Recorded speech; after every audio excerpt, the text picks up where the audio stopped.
So I've got a spirit story time, and it might be a little long, but really worth a listen. So I attended the online Camp Chesterfield Sunday service today, which they do every week. You should check it out.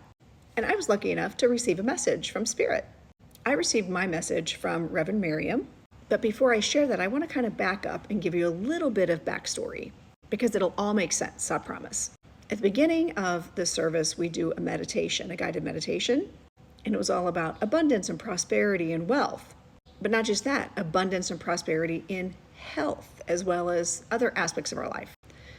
But then all of a sudden, my mind is kind of deviating, because that's what it does when I meditate. And I'm remembering a past life that I experienced as a gypsy traveler, which triggered in this lifetime a fear of not being seen. It's a whole thing. That's a whole other video.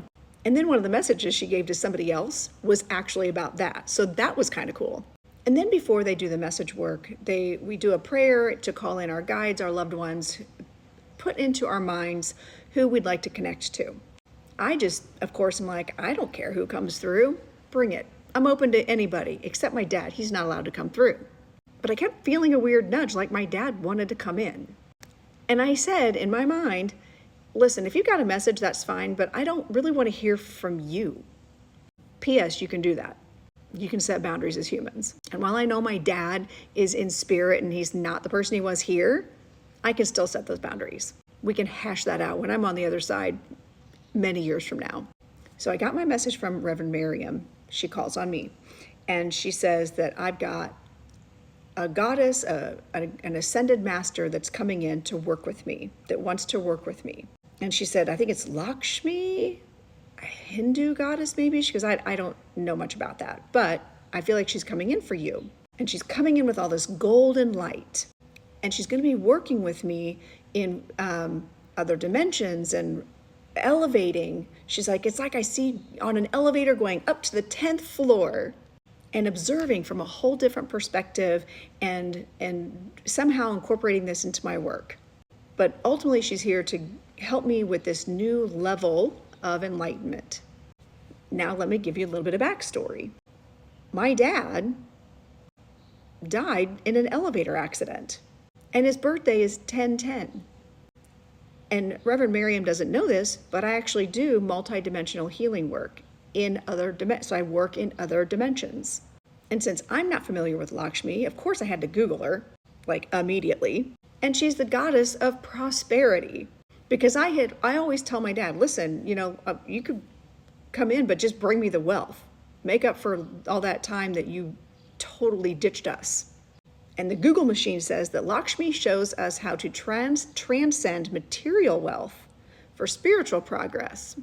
So I thought that was interesting too, because I'm here for the millions. I'm good. I'm good with that. I'm good with transcending that wealth into spiritual things. But she also helps transform dreams into reality, which is really all I tell my dad to do. I'm like, listen, make yourself useful. And the other thing that Reverend Miriam said was, she said, I feel like this goddess comes in on the right side, which is interesting because when I do mediumship, paternal relations come in on the right side.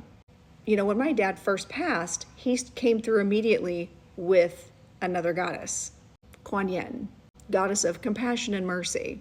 So that's how he honors the energetic boundaries, just brings goddesses ahead of him. I mean, as long as you're here helping the sister out, I'm good with it. So I guess all this is just to say it was really cool to receive the message, but also to have that embedded evidence that Reverend Miriam had no idea about. There's no way she could have known.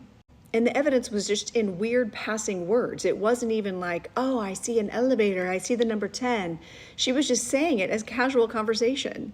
So as a lesson to you all, if you receive a message and it doesn't all make sense, but it does in a weird way, just know that's Spirit's way of coming in and protecting your privacy while still giving you an amazing message. So let me know in the comments if you've had similar experiences, or if you've even worked with Lakshmi before, or even if you've received a crazy cool message that the medium has no idea what it means, but it makes total sense to you through just the keywords alone. And if you made it this far, thanks for sticking around. Also, make sure you follow me. I do all kinds of cool stuff.